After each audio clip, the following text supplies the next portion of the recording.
Luton, Rotherham and Stevenage are all projected to do poorly in the first season of Football Manager 2024. Luton are projected to finish in 19th, Rotherham are predicted to finish in 24th, and Stevenage are projected to finish in 17th.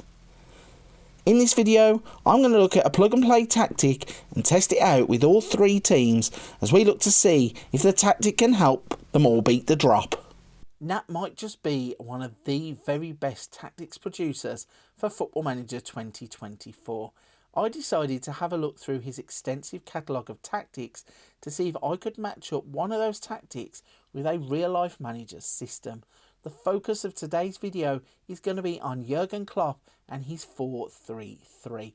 I think that Knap has a system in the Phoenix Klopp 4-3-3 that will match up nicely with Jurgen Klopp's system that can have you playing free-flowing football. As always, if you want to just get on with this and test the tactic out, there will be a link down in the description below. If you download at this point of the video, there is only two things I ask of you. Firstly, please hit the thumbs up on the video, help to spread this out across the community and get it to other people who want to see these tactics. And secondly, please subscribe to the channel.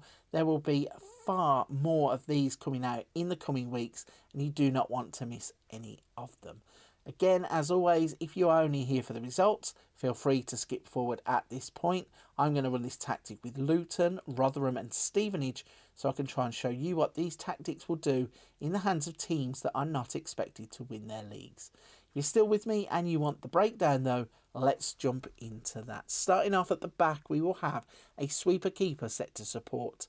On the left, you'll have a wing back set to attack. Two ball playing defenders set to defend. And on the right, a wing back set to attack.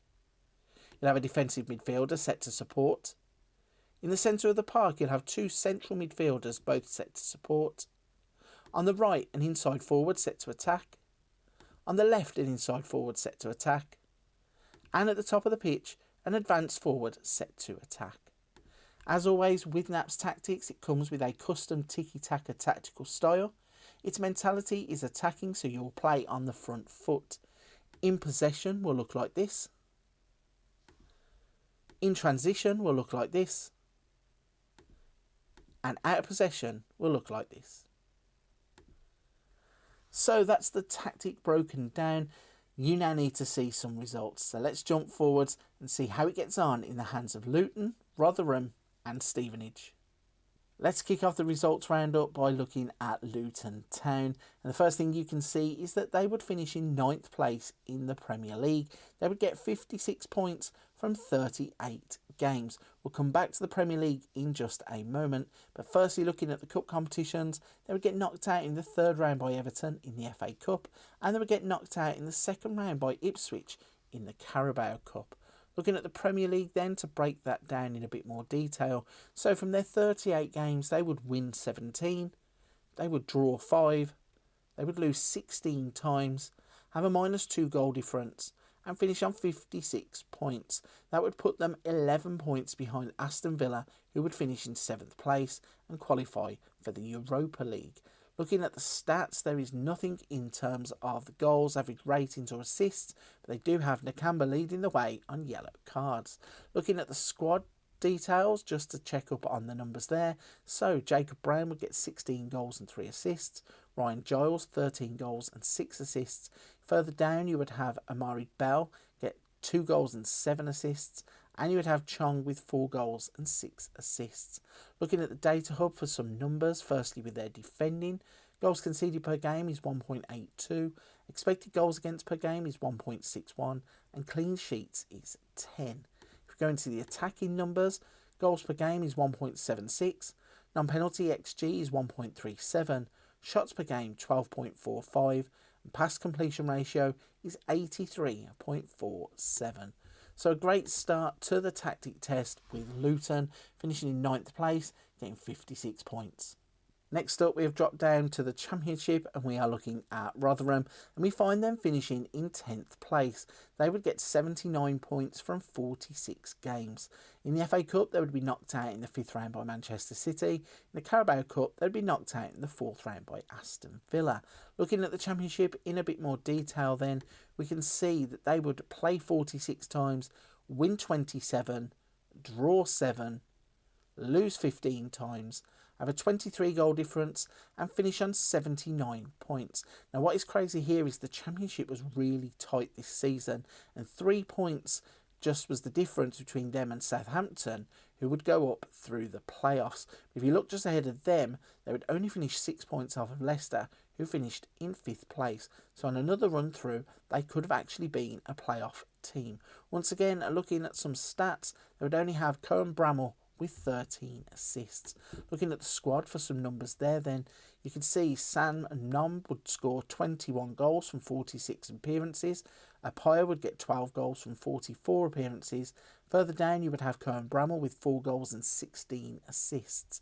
Looking at the data hub for some numbers, team defending, goals conceded per game is 1.37, expected goals against per game is 1.26, and they would keep clean sheets of 11 across the season. Team attacking numbers 1.87 goals per game, non-penalty XG 1.8 per game, shots per game 14.24, and pass completion ratio of 81.97. So Rotherham in 10th place with 79 points. In a different run through, I think they could have been a playoff team. The final team that we're going to look at is down in League One, and it is Stevenage. And even though you can't see it on the screen there, they have actually finished in 5th place in Sky Bet League One. We will come back to that in just a second. Firstly, let's look at the FA Cup. They were knocked out in the 3rd round by West Ham. In the Carabao Cup, they were knocked out in the 3rd round by Crystal Palace. And they would finish runners-up in the English Football League Trophy, losing 1-0 to Derby in the final of the Papa John's Trophy. So back to League One and how that unfolded. When we look at the league table, we can see that they would finish in 5th place. They would win 22 of 46 games, draw 16 times, lose only 8 times, have a goal difference of 40, and would finish on 82 points. Now when you consider that Wigan would go up automatically on 87 points, again another run through, things could be different. But they did go into the playoffs, where unfortunately they would be drawn in the semi-finals against Bolton, and they would lose 4-3 on aggregate in that tie. So looking at some stats then, Nick Freeman 11 assists, Nick Freeman 6 Player of the Match awards. Going to the squad to look at some numbers there, we find Jamie Reid would score 24 goals and have 3 assists, Jordan Roberts would have 18 goals and 4 assists, Freeman 17 goals 11 assists, and further down Nathan Thompson with 10 assists, and Dan Butler would get himself 12 assists. Looking at the data hub to see the team defending numbers first, goals conceded per game was 1.23, expected goals against per game was 1.16, and they would keep 16 clean sheets across the season. Looking at the attacking numbers, 2.04 goals per game, 1.85 non-penalty XG per game, 15.65 shots per game, and a pass completion ratio of 80.89. So all in all, a tactic that has actually done well in the hands of the underdogs. Luton getting themselves a 9th place finish in the Premier League. Rotherham did only finish in 10th place, which is a slight anomaly considering that Stevenage would finish in 5th place and just miss out on promotion through the playoffs. Let me know in the comments section, are you planning on running Jurgen Klopp's 4-3-3 in this system?